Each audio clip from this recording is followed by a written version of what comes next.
The year is 200 AD. On one side of the Atlantic lies one of the largest empires ever, with a population of 85 million, massive cities, long borders guarded by some of the best armies ever, and a level of prosperity, standard of living, and civilization not again seen in the West for 1,000 and in some cases nearly 2,000 years. This is the Roman Empire. On the other side of the Atlantic lies two massive continents. In the middle of the two continents and in the southern mountains lie civilizations, advanced, but built on completely different parameters as the ones we saw on the other side of the Atlantic. They lack iron, horses, or the wheel. Swirling around these empires are thousands of miles of hunter-gatherers and primitive farming peoples. These two sides of the Atlantic had no idea the other existed. They continued their lives fully and completely, with no knowledge that the other existed. But what if they did? What if the Romans discovered America? As a matter of fact, they may have. To break everything I said a few seconds ago, there is evidence that the Romans did reach America in our world. One of the most interesting pieces of evidence is from Rio de Janeiro's Bay in Brazil, in what they call the Bay of Jars, which supposedly contains countless Roman amphorae, or wine jars. An expert in the field said that the jars looked like they were from 3rd century Morocco, which was then a province of the Roman Empire, but could be from 16th or 17th century Spain or Portugal, and so no one's entirely sure as to their provenance. There's a fascinating conspiracy theory saying that the Brazilian government's trying to cover this up, and I recommend you check it out, at least for the amusement, as well as if you're into that sort of thing. Another piece of evidence is from Mexico, from a little bit east of Mexico City, where they found from Pre-Columbian times a sculptured head that looked very Greek or Roman. But honestly, the authenticity of either of these artifacts doesn't matter for this video or alternate history, and the point of this video isn't to deal with that. And it frankly doesn't matter if the Romans did discover America for this video either, because they left no impact if they did. But what if they did? We run into a couple issues with this timeline. Mainly, the Romans weren't really a navigatory people. The Romans rarely left the Mediterranean and its shores. The Romans didn't discover much, although, cool side note, they were the first to discover the source of the Nile in Central Africa. The Roman style of galleys were not well designed for the Atlantic. The Vikings were much better in that department.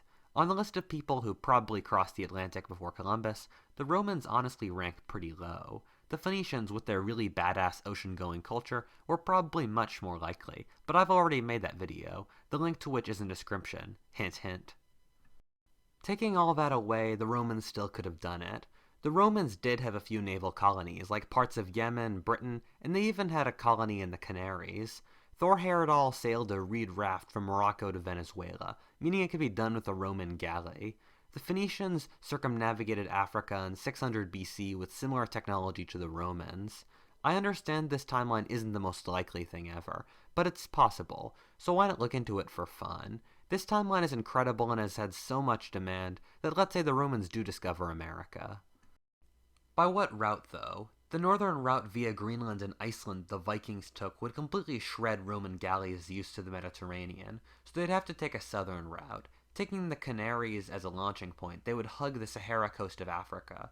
From there, they would follow the North Equatorial Current to Venezuela and the Caribbean. Or if they hugged the African current longer, they'd be dragged west to Brazil. If the Romans reached Rio, this would be how. In this timeline, that happens. A Roman ship sailing for the Canaries gets blown very off course and reaches Guyana. They are shocked by the tropical and strange land. They, however, sail back to Morocco and spread the news. The emperor hears the news and sends some ships to investigate the new land. Now that we know where, we need to know when. To be accurate to the Bay of Jars, it should be in the 3rd century. But the Roman Empire was a hot mess back then, and nothing would have happened as the empire was in 100 years of civil war and anarchy. So let's make it a century earlier, and the Romans reached South America in the 2nd century around 100 AD, at the empire's height under the reign of Hadrian. Since the Romans would land near the basically uninhabitable Amazon jungle, the Romans could then decide to turn north or south to find land for a settlement. Let's say they eventually do both, but to be accurate, let's say they turn south towards Brazil and Rio, followed a few decades later by a different expedition turning north towards the Caribbean. Brazil doesn't have many good harbors, and the Romans would settle Belém in northern Brazil, which was one of the first Portuguese settlements in our timeline, along with Salvador, Pernambuco, and Rio. The Romans would settle the areas around these coastal centers, much like the first Portuguese settlers did in our timeline. The strength of the Roman military means that the mainly primitive agricultural natives wouldn't be able to defeat them.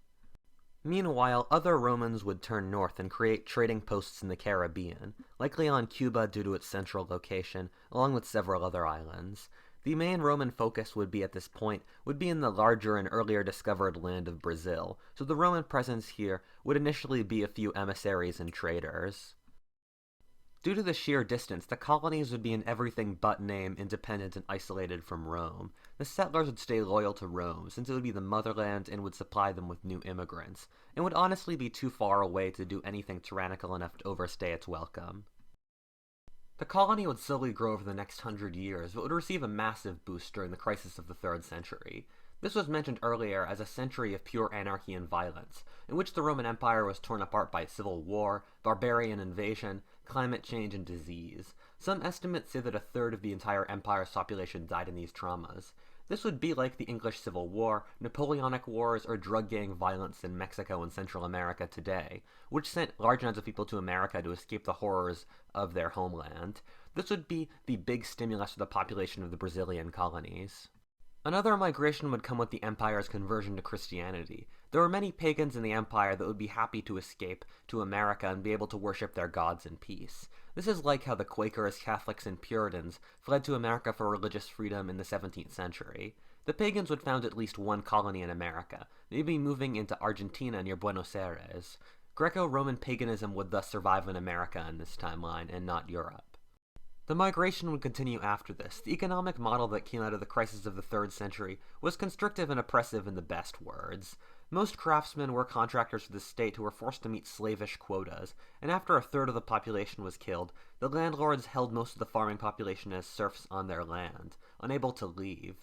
Many jobs like bureaucrats, soldiers, people who sailed the boats that brought wheat to Constantinople and Rome, and many serfs were hereditarily held to their work and towns. These oppressive conditions would breed a wish to get to America, much as it did hundreds of years later, and simple folk would flee their conditions to get to America, which would desperately need people and turn a blind eye to all this illegal fleeing. Most of the settlers would come from Morocco and Algeria, which is where the boats going to America would come from, nearby Spain, and France or Gaul, which was the most populated province of the Roman Empire. By the 4th and 5th centuries, Brazil and the La Plata region of Argentina would be fully fledged urban societies with art, technology, etc., with millions of people. The colony in Brazil would in turn spread men to the trading posts in Cuba, combining them with men straight from the Roman Empire. The natives were remarkably pacifist, meaning they would be killed or enslaved by the Romans, much like the Spanish did later. The Caribbean would become a Roman province. This part of the late Roman Empire was when Europe got diseases like smallpox and malaria, which would then come to America, which would then result in a die-off among the native tribes, like what happened later in history. This would open up many lands for Roman settlement. Without contact with tropical Africa, much of tropical America wouldn't be uninhabitable for Europeans. In our timeline, the African slave trade introduced diseases like yellow fever and tropical malarias that made the American tropics really nasty for both natives and Europeans, thus resulting in the continuation of the African slave trade, since the Africans were the only ones that could survive their own diseases. This wouldn't happen until much later in this timeline, when the Romans would already be heavily settled in areas like Brazil and Cuba, thus meaning the Atlantic slave trade would never happen in this timeline. Plus, the Romans wouldn't be growing labor-intensive cash crops like sugar, but food crops like corn and cattle, since trade with Europe would be pretty weak.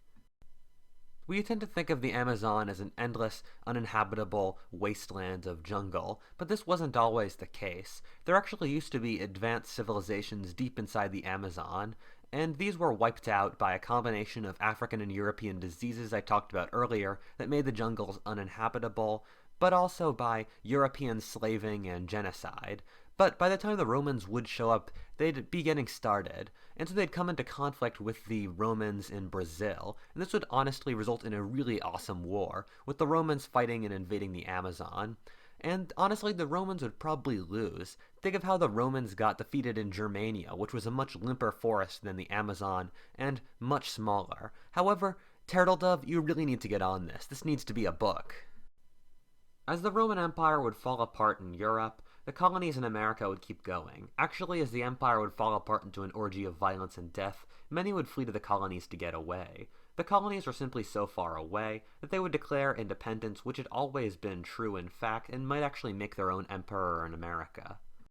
There's an interesting anthropological concept by which colonies tend to become cultural relics of the culture that bore them. For example, the American accent is probably a relative of an archaic 17th century English accent. Shakespeare probably talked like a Southerner, or Latin American Spanish contains many archaic grammatical forms and words that died out in European Spanish. The Chinese community in Malaysia is considered more Chinese than China itself. That would happen in this timeline, with the Roman American colonies remaining more Roman than Europe, which would gradually become French or Spanish or Italian.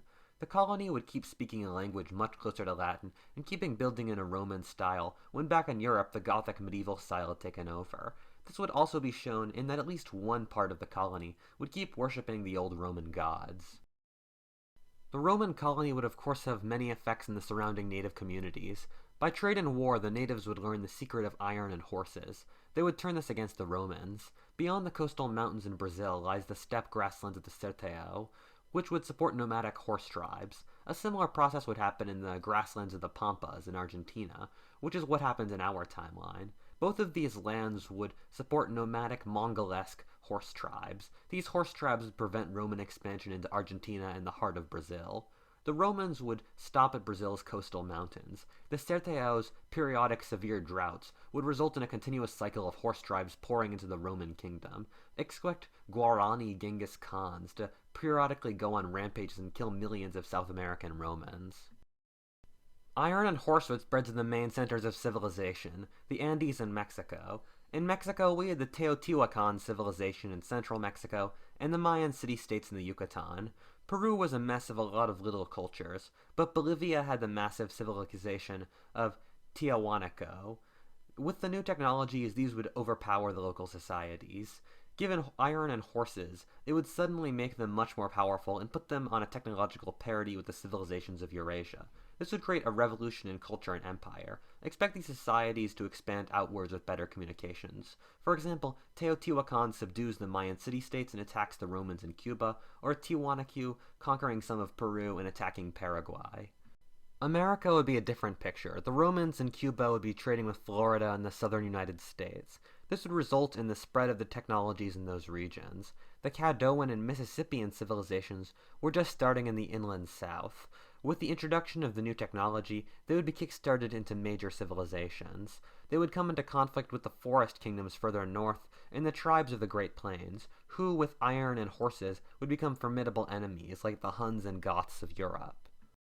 The Americas would end up looking something like this, with the Romans in Brazil and the Caribbean, an Andean society in western South America, the Mexicans in Central America, and the Mississippians in North America. I wouldn't be surprised if northern European groups like the Irish Crusaders, and especially the Vikings, knowing about America, would invade the Northeast in areas like New England in later years. This timeline is so badass that it needs someone to make it a multiplayer strategy game. In general, having received European technology and diseases earlier, the native peoples would have survived and continued to rule in large regions of the Americas, and the conquest by the Europeans would be incomplete. Whatifalthist, thank you for watching. If you enjoyed that video, please comment, subscribe, and stay tuned for future content. As always, thank you for watching.